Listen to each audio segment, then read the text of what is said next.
What's going on in social media? All right, what do we got? All right. Hey, Uncle Brad. Hope you're doing great. How long does it take for a widow's petition to approve after receiving a receipt notice for that petition? Oh, it's going to take at least 9-12 months minimum. All right, next one says, Uncle Brad, I have my oath ceremony yesterday. My question is, should I apply for a passport first or update my social security first? Get your passport. Okay, this one says, can someone adopt me and help me to my studies? You can, if you're under 16, you perhaps could be adopted if you're an orphan. If you're under 16 and you're or under 21, and you're an abandoned child in America, somebody can become your long-term guardian, and you can get a green card that way through Special Immigrant Juvenile. Once you get your green card, by the way, then you can get federal aid for your studies. The next one comes from Richie and Dunkley, and they ask, can I adopt on my green card? You can, but it's going to be extraordinarily difficult because you would have to show that you adopted this child. The adoption happened before the age of 16. You had legal custody of that child for 2 years, and you lived in the same home as that child for 2 years. So if you don't have all of that, and you do an adoption, you'll never get your child here. So generally, I suggest people to wait until they're citizens and do it either as an orphan petition or through the Hague Convention, depending on what that particular situation is with that particular child. Okay, next one comes from Daphne Blackwood saying, I'm a legal permanent resident in Texas. I filed for my adopted son whose priority date is September 18, 2018. How long do I have to wait for it to be approved? All right, a lot of adoptions today. So they adopted they did an adoption and they're waiting since 2018. You should be reunited with your adopted child by this point. I would suggest you call me. You shouldn't be waiting that long. It's over 2 years now. Okay, the next one says, how big is the chance to get a green card approval once PF was already established? How big? Give me that question again. It's basically, what are the chances to get a green card approval once PF has been established? What is PF? I was hoping maybe you would know what PD, PF priority is. date? A priority date. Oh, yeah. Okay. F is next to the D. All right, so read the question. It was a typo. Read the question one more time now. Right exactly as they do it. Okay, how big is the chance to get a green card approval once PD has already established? This big! I can't even fit this big! It is this big, the chance! This big! How big? You can... by filing, when you have a priority date established, all you've done is that they've accepted your application. So it doesn't mean anything at that point unless you can, get the application approved. Then you have a better chance.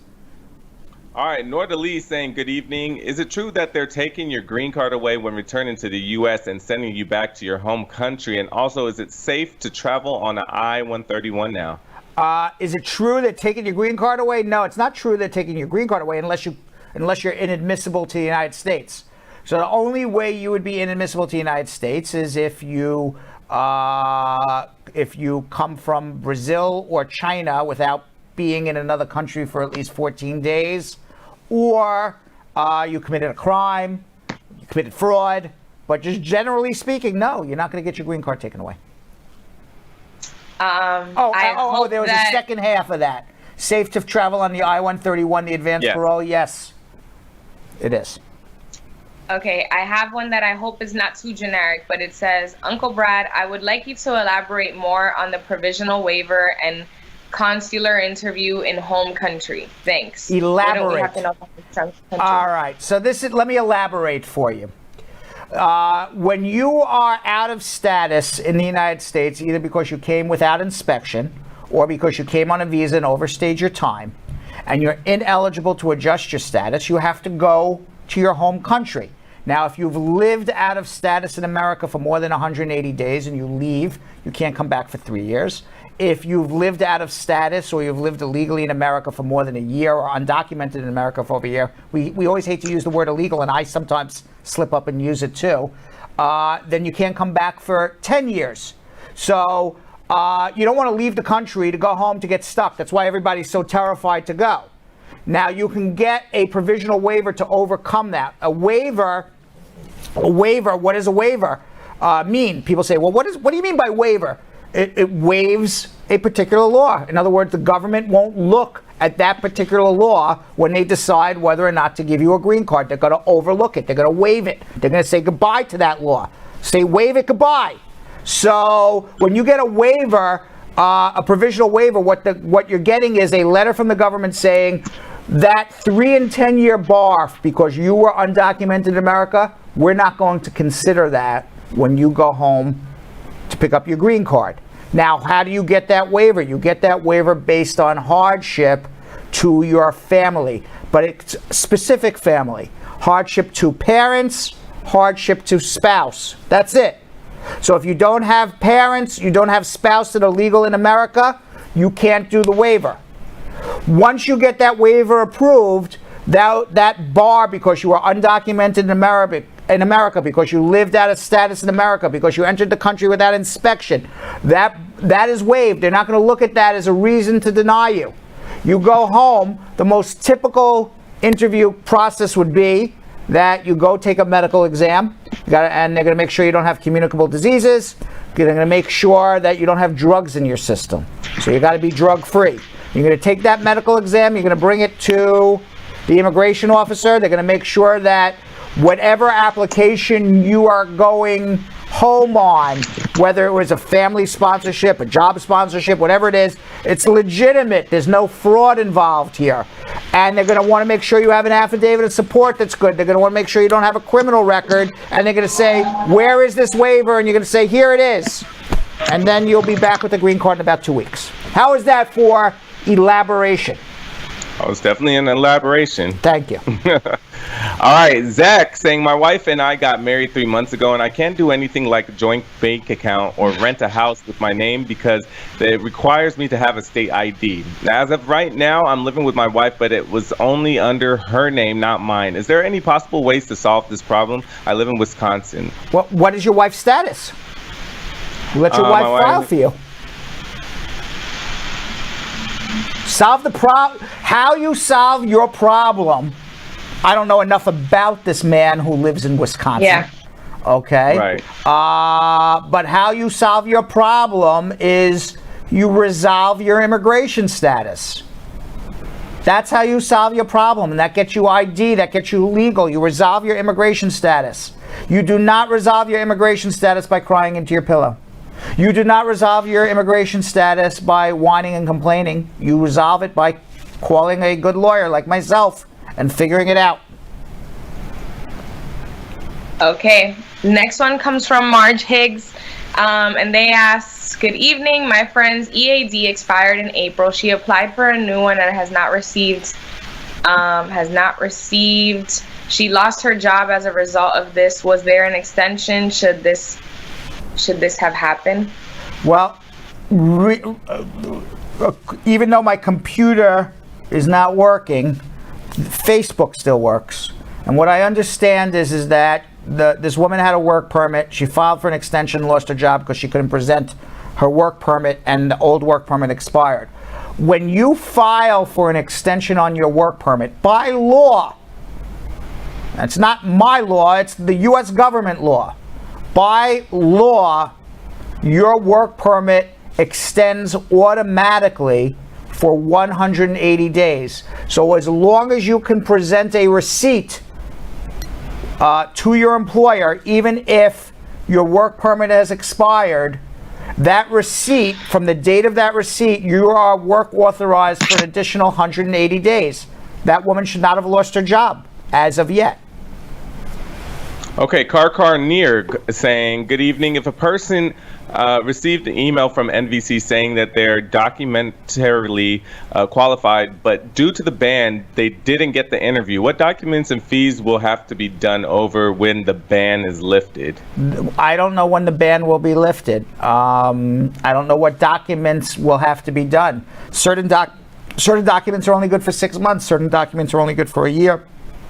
Fees are only good for a certain period of time, 1 year. Will they make you pay new fees? Who the president of the United States is going to be when that time comes? What are going to be the rules?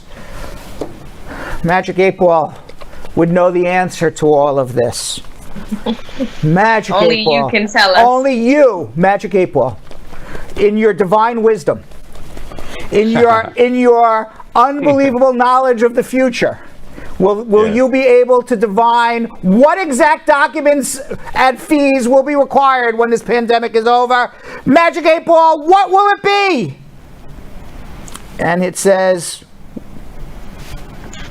most likely you will need to do something. We don't know what. We'll find out. Take it. We will find out when the pandemic is over.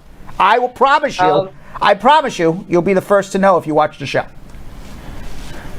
So this one comes from one of our loyals, from Ma Dukes, and they said, "Hi Brad, if a green card is expired and the person is out of the country, can they renew the green card? Person was filed by their parents." They can't. It's going to be hard to renew your green card from out of the country. But what you should do is go to the U.S. Embassy, explain to them that you're out of the country, your green card expired, most likely because of coronavirus. You want to get an SB1 visa to return to the United States, and you should do that immediately. All right, Julian Green. And then when you come to the United States, renew it. Julian Green says, if I get an intent to deny and ask to provide proof by a date and you haven't sent it on the date. We've asked this before, I believe. What we've asked, Yo-Yo, in my career, spanning over radio, spanning over Bradshaw Live, if somebody were to go back into time, like the Magic 8 Ball is future. If we had a DeLorean, we couldn't fit a DeLorean in here, but if we can go back to the future with our DeLorean, and you watched every show from the day I started all the way to the present, I've answered every question. Every question known to mankind, I've answered. This is true. All right? This is true. So I'm answering them again, because not everybody watches every show. Okay, so let's do it. Okay, if I get an intent to deny and ask to provide proof by a date and you haven't sent it in on the date, what will happen? You will be denied. However, because you got to follow the law, you got to follow the rules. You got a notice of intent to deny. It says reply by this date. You don't reply by that date. Guess what? You're denied. Now, under coronavirus, every person who gets a notice of intent to deny between April 1st and September 11th, 2020 will get an extra 60 days to respond to their notice of intent to deny. So basically, any notice of intent to deny is generally a 30-day response period. It's going to turn into a 90-day response period between April 1st and September 11th. Alrighty, the next question comes from Keith Lindo, and he says, "Hi Brad, my 2 daughters, interviewer, and I, the date was March 12th, the same day embassy shut down, so their interview got canceled because of the virus. The embassy gave one of my daughters a new date, and the other has not heard anything from the embassy for her new date for interviews. Wondering what the problem may be." They separated your daughter's applications, and they shouldn't have, so somebody needs to call the embassy and straighten it out. Okay, yes. Yes! That's the name? Yes! Yes. Yes! Yes. Yeah, is Yo-Yo gonna have a good time tonight? Yes! Yes. All right, yes. Yes! I love that. That's actually really good.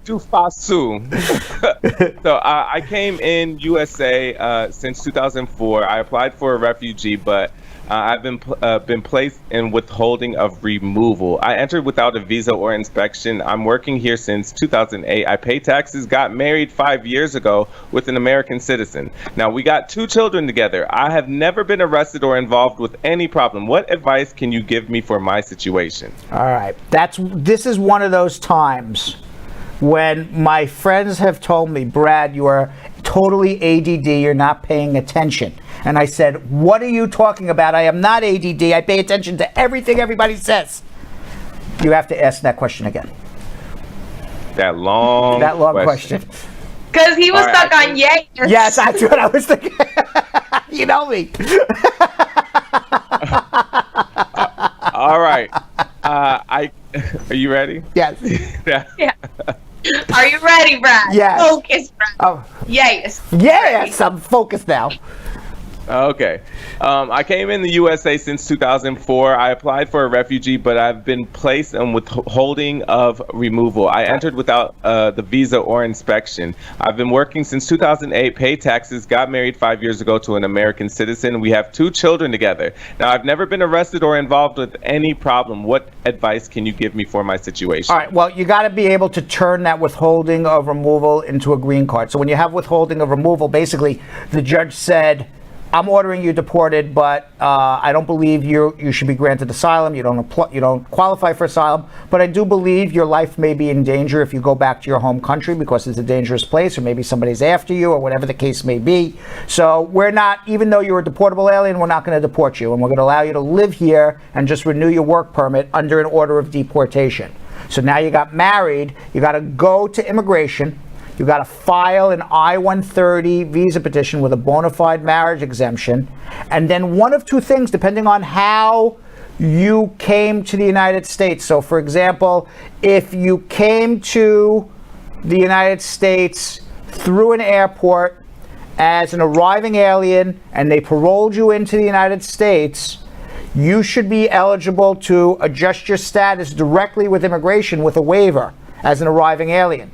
If you're in some other position when you got put in removal, I don't know, maybe you just entered without inspection, then you need to go to the judge, reopen your deportation case, do a 212 waiver and a provisional waiver, find a third country to process your green card in, Canada, Mexico, somewhere else, because you can't go to your home country to pick up your green card because you have withholding of removal. Your life's in danger if you go back there. Leave the country for a week, stay in a hotel, get your green card, and come back. It's going to be one or the other. I don't know what your position is, whether you iwi, you overstayed your visa, you're an arriving alien. So we would need to figure that one out. But okay. The answer, and I'm sorry to interrupt you, Vanessa, is there's a process to go through. It's going to be one or the other. Okie doke. So next question comes from Patricia Louisant, and her question is, what happened to the I-864W form? Can you no longer use your 10-year/40 credit work history to replace the affidavit of support? You can, if it's legal. If it's legal work, absolutely. You know, if you were here, you know, on work visa after work visa after work visa, you absolutely can. Okay, our next one is from our star girl Mika, saying, Brad, what's the difference between a C09 work permit and a C09P work permit? They're both based on adjustment of status. I'm not sure even what the P stands for. Next question comes from Christopher, and he asks, this is my first time and I am from California. My question is as follows. I petitioned for my sister in 2006 for an immigrant visa, which she received on December 29th, 2019, but unable to travel due to COVID and travel restrictions. The visa just expired about a week ago and she is entitled to renewal, or what should I do? She's coming from Nigeria. You're going to have a hard time getting any visa out of Nigeria right now because of Nigerian ban, because of coronavirus. I think at this point, for Nigerians, if you have somebody if there's a fiance visa you can file, do fiance visa. If you're already married, start the process for the green card, simply because, it takes a year and we'll see who the president is, or just wait till after November and wait for Joe Biden to be president and lift this Nigerian ban. Those would be your three options.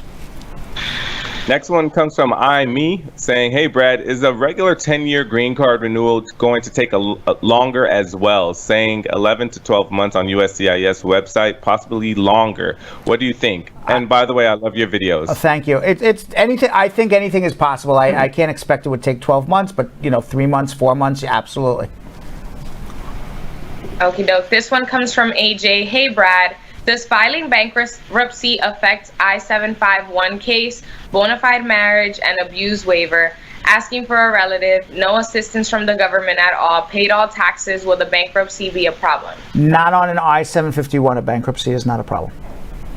Cardo Simmons saying, hey, Brad, I have a cousin who has a student visa. He got kicked off of campus, can't go back, but he still lives in the U.S. Is the visa still good? Should he go home?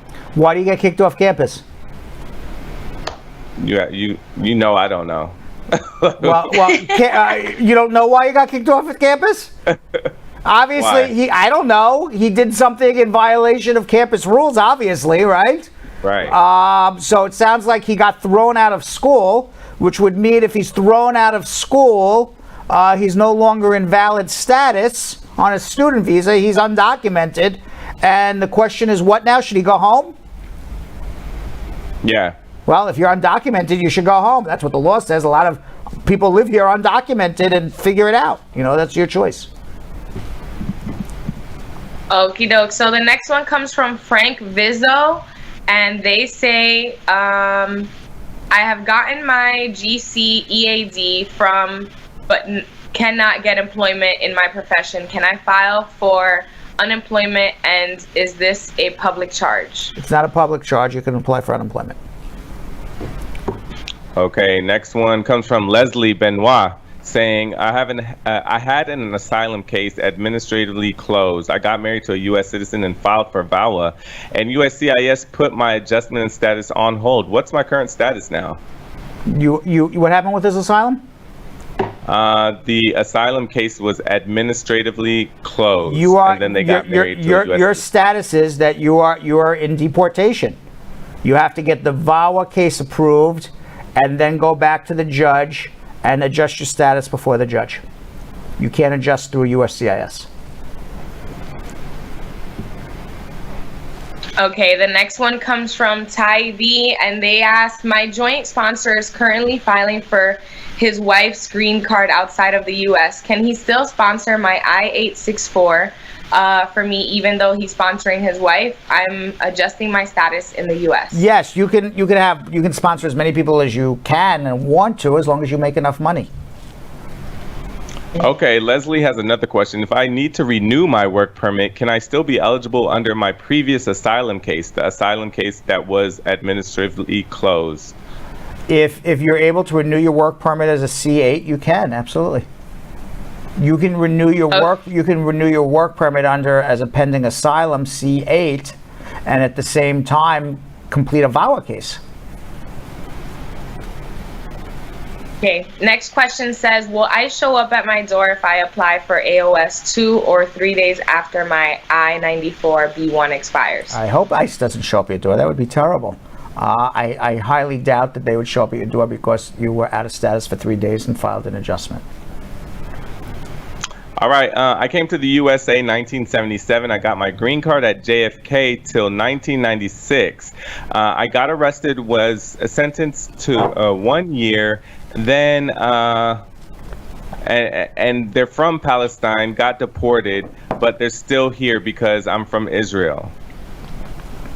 So you have withholding of removal because you have no country to be deported to. Or you don't have withholding of removal because I'm not sure what happened, because you could have gotten withholding of removal and say my life's in danger if I go back to Israel or West Bank.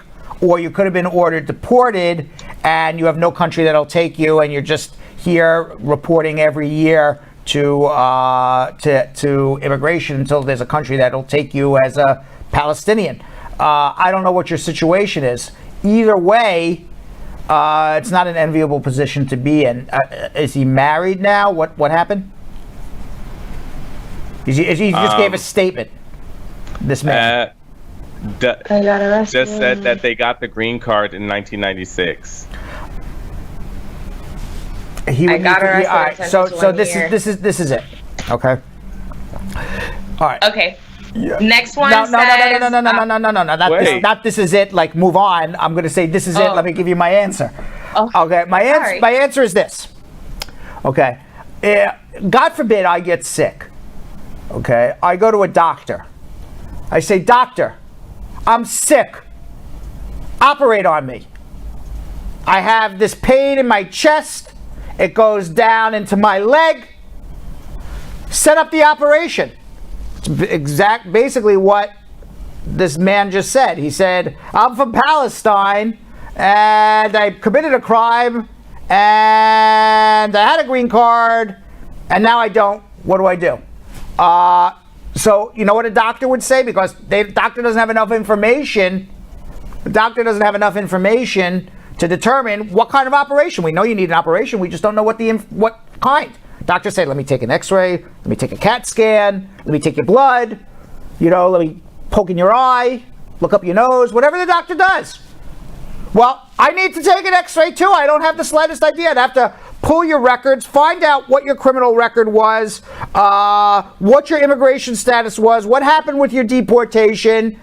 I know you need an operation. I just don't know how to operate yet until I see all of that. So I need my own Uncle Brad x-ray. It's called the Freedom of Information Act request. How is that for an answer? Sure. Does that make any sense to you, Dr. Love? No. Not one iota of sense that made. Made sense to me. No, it did. I hope it made sense to I hope it made sense to somebody. I hope it made sense to somebody. Okay, next one says, I have an I-130 approved on removal procedure. Master hearing went well. I sent the package of I-485. How long the judge sends my work permit when everything is pending? Well, you should get a work permit in a few months if you applied for it. It should be 3, 4, 5 months. Bonji is saying, does it matter what kind of divorce you had from the immigration side when removing conditions? My spouse is asking for no consent divorce. No contest. The reason for the divorce doesn't really matter, whether or not it was no contest, whether it was whose fault was the divorce, whether there was an adultery. The reason doesn't matter as long as the dates line up in the divorce. That's where people get screwed up. So, for example, I've seen situations where, one spouse files a divorce against the other spouse, and they say, just sign here. What's the difference? And the dumb divorce lawyer puts down that they were separated for the last 2 years. Well, this guy just got his green card 20 months ago, and the divorce lawyer says they've been separated for 24 months. So now you bring this divorce paper to immigration, and immigration says, wait a second, you guys weren't even living together when you got your 2-year green card, not based on this divorce. So you got to make sure dates line up on a divorce that make logical sense and fit reality. Sometimes they don't, and that's what screws you up with immigration, not necessarily the reason why you got a divorce. Okay, next one is from Jason Paul. He says, I'm a USCIS. My wife got a 221G in 2018. I sent a withdrawal letter in October 2019. On February 2020, USCIS reaffirmed the petition but hasn't sent it to NBC yet. Can the withdrawal be retracted? It was never acknowledged. Well, if you withdraw the case, whether it was acknowledged or not, most likely that case doesn't exist anymore. I would suggest filing a new I-130. Okay, our next one comes from Christian saying, if my I-360 is approved for a SIJ and I have a visa available immediately. Thanks for watching. For more Brad Show Live, like and subscribe to our YouTube channel.